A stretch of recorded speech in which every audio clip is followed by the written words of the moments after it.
Welcome to the deep dive.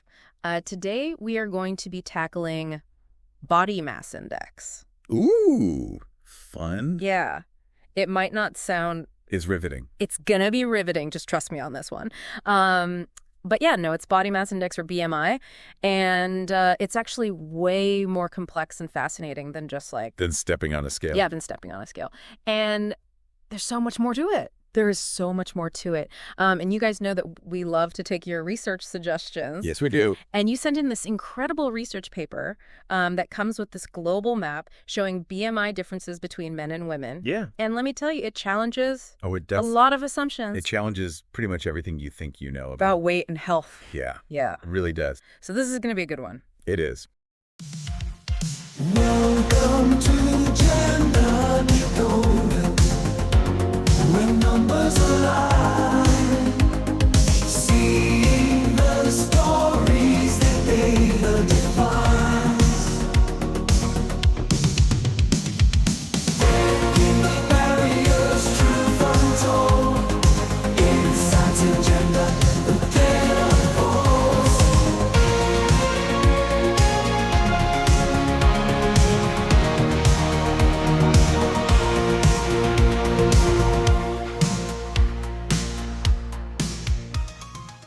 Hey, everyone. Ready for another deep dive? Always. So, you know that research paper with the map you sent over? The one showing BMI differences globally between men and women? Oh, yeah.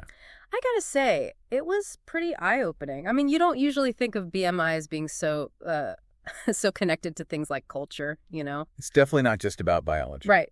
So for those who haven't seen it, this map basically uses colors to show which gender has a higher average BMI in each country. Red means women have a higher average. Blue is for men. Yellow is when it's about equal between men and women. And gray means there wasn't enough data to go on. And the patterns on this map are kind of wild. Like, seriously, big chunks of the world where it's red, like most of Sub-Saharan Africa, the Middle East, South Asia, and even some parts of Latin America. Yeah.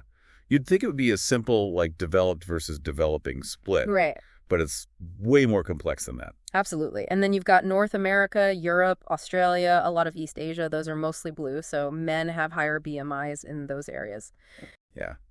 And then a handful of countries are yellow, like the USA, meaning BMIs are pretty even between genders. Right. So what I found really interesting is that in some of those red zones where women have higher average BMIs, like in parts of Sub-Saharan Africa, a larger body size for women can actually be seen as a good thing. Definitely. Yeah. There are cultural ties there to health, fertility, even beauty standards. It's like the total opposite of what we usually hear here, right? Like in Western media, it's all about being thin. The paper actually mentioned this tribe in Namibia. Oh, wow. Where women traditionally eat a high-fat diet to prepare for childbirth. To prepare for childbirth. Yeah, and a fuller figure is seen as a sign of strength, fertility, being able to provide for your kids. So the whole idea of what a healthy BMI looks like is totally different there. Yeah. That's fascinating. But the research also says it's not all positive, right? In some of these same regions, women might have less access to healthcare or nutritional education, and that can also play a role in those higher BMIs. Absolutely. And you can't forget about traditional gender roles either. Right. I mean, in many of these cultures, women are the primary caregivers at home, which often means they're less active than men. It's like this mix of cultural ideals and then economic factors and then societal structures all kind of playing a role. I mean, it makes you think about BMI in a whole new way. Yeah, totally. And it gets even more interesting when we look at those blue zones where men have higher average BMIs. Yeah. That surprised me. I figured in more developed countries like Australia or North America, things would be, I don't know, more balanced or even tilted toward women. Right. Since there's so much emphasis on thinness in those cultures. It seems counterintuitive, right? Yeah. But the research actually shows that men in North America have an average BMI of 29. That's about 2.5% higher than the global average for men. Wow. And a lot of that is because of lifestyle factors. Think, food is abundant, jobs are more sedentary, and there's even a cultural acceptance of, overeating, especially for men. Okay, that makes sense. It's like even though those countries are developed, there's still this kind of legacy of having so much food available, and people aren't as physically active in their daily lives as they used to be. Exactly. Plus, the study mentions that men in those areas tend to eat more calories and drink more alcohol than women, which definitely impacts the BMI gap. It really shows how our environment and our daily habits can shape our health, sometimes in ways we don't even realize. So we've got the red zones where cultural norms and economic stuff are driving those higher BMIs in women. Then we've got blue zones where lifestyle and historical trends give men the higher BMIs. And then there are those few yellow zones like the USA where it's pretty even between men and women. So what's the story there? Well, the USA is kind of a unique case. The research suggests it might be a few things combined, like maybe societal norms are more balanced there, men and women have similar access to diets, and they're experiencing similar economic conditions. So it's like things are more equal in those yellow zones, but does that mean they're better? I mean, the study mentioned that having easy access to both healthy and unhealthy food in the USA could be playing a role in those equal BMI numbers. Yeah, that's a great point. It's like everyone's at this giant buffet, but even though there are healthy choices, there are also tons of less healthy options. And those are often cheaper, Yeah. and they're marketed more heavily. So just because people have equal access doesn't mean it automatically leads to equal health outcomes. Right. It makes you wonder if maybe those yellow zones are actually masking some underlying problems. Like, what if both men and women are facing similar health challenges, but it's just not as obvious because their BMIs average out to be about the same? That's a really interesting thought, and it kind of connects to one of the bigger points the research makes, about economic development being tied to these global BMI patterns. Okay, so how does that work? Well, the study found that wealthier nations tend to have higher BMIs overall, for both men and women, actually. And that's largely due to those more sedentary lifestyles we talked about, plus having more access to foods that are packed with calories. But then in developing nations, you see those gender differences we were talking about before, where women have higher BMIs in a lot of places.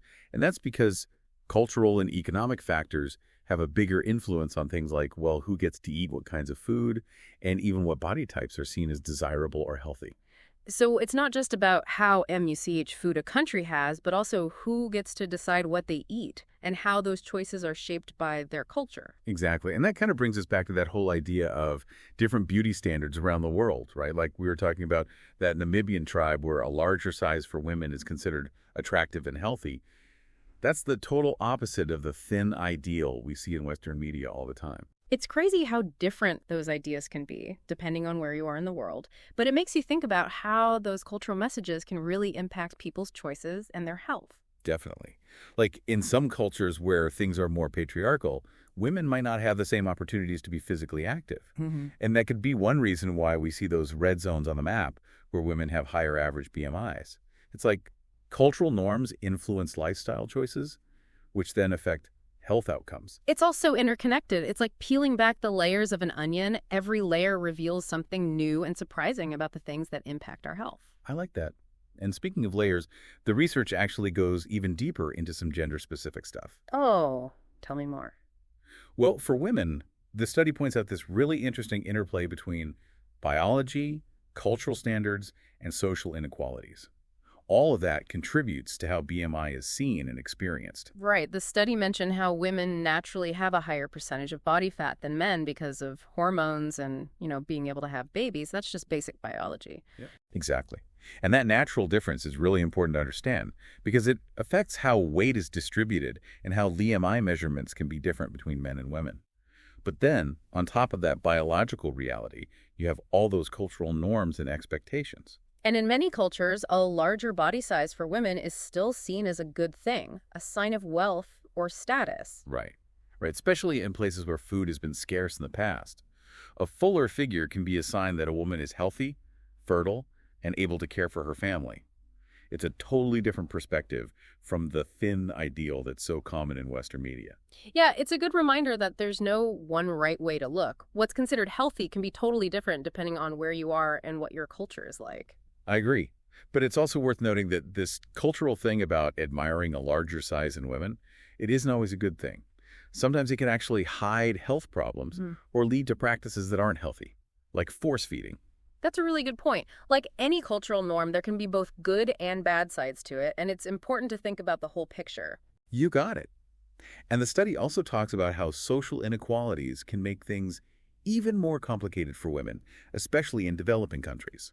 Things like not having access to health care, not having enough education about nutrition, and traditional gender roles that keep women at home and limit their chances to be physically active All of these things can really affect BMI patterns. So it's not just about cultural preferences, it's also about the systems that are in place, the things that can limit women's choices and impact their health. Exactly. It's a complex issue with a lot of layers, and we need to keep all those layers in mind when we talk about BMI and what it means for women's health. This has been so fascinating, but I'm also curious to hear more about the stuff the study found for men. What kinds of things influence their BMIs? So for men, the research suggests that lifestyle is a big factor, especially in those wealthier, more industrialized nations. Men in those areas often eat a lot of calories, they're not as physically active, and they tend to drink more alcohol. It's like those cultural norms we were talking about before. They really have an impact, even in places where you might not expect it. Yeah, you'd think with all the talk about health and wellness these days, things would be different.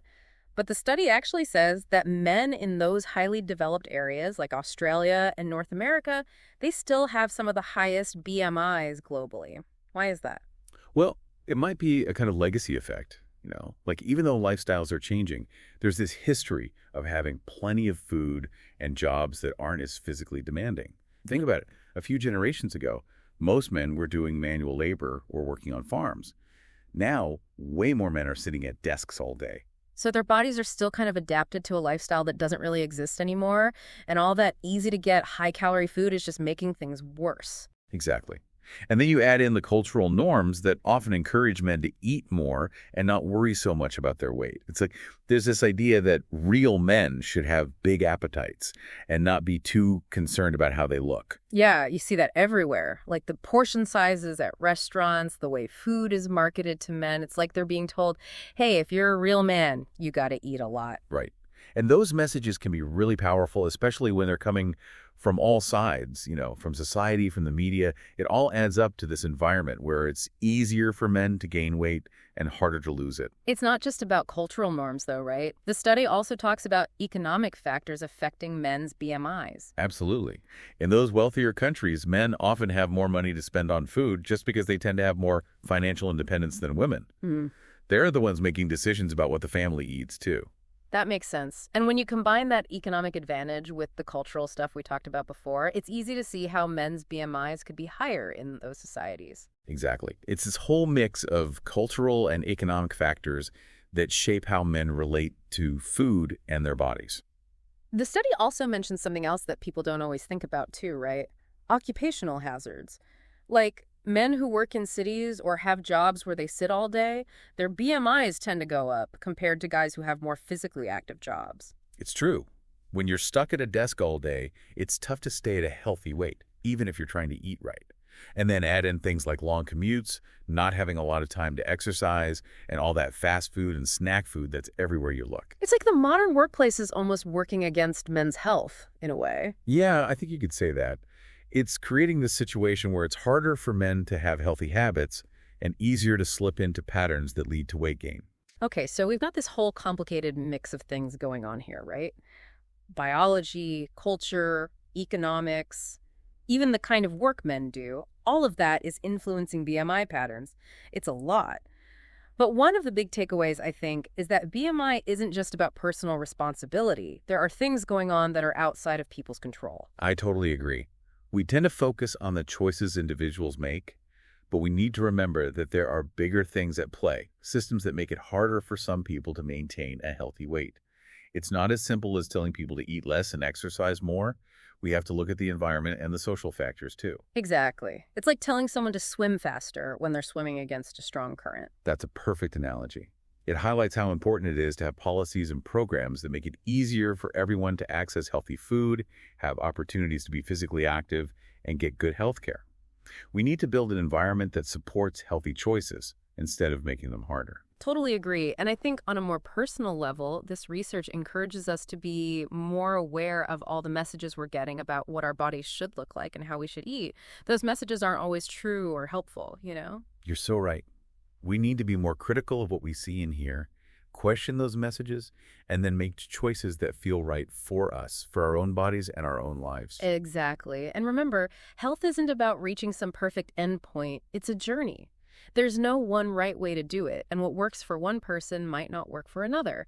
It's about finding what feels good for you within your own life and your own circumstances. I love that. Taking ownership of your health, but also being aware of all the things that shape the choices you make. So well said. And on that note, I think it's time to wrap up this deep dive. Wow, that was really eye-opening. I feel like I have a whole new understanding of BMI and everything that affects those global patterns we saw on that map. Me too. It reminds us that health is connected to so many things in the world around us. And if we want to create a healthier future for everyone, we have to understand those connections. Absolutely. So to our listener who sent in that research paper, thank you. This conversation wouldn't have happened without you. And to everyone who's listening, we hope you learned something new today. Don't forget to check out the show notes for a link to that map we were talking about. It's worth taking a look. Definitely. It's a great way to start thinking about health, equity, and how everything is connected. Thanks for joining us for this deep dive. Until next time, keep exploring, keep learning, and keep questioning everything. And keep sending us those interesting research papers. We love digging into this stuff with you.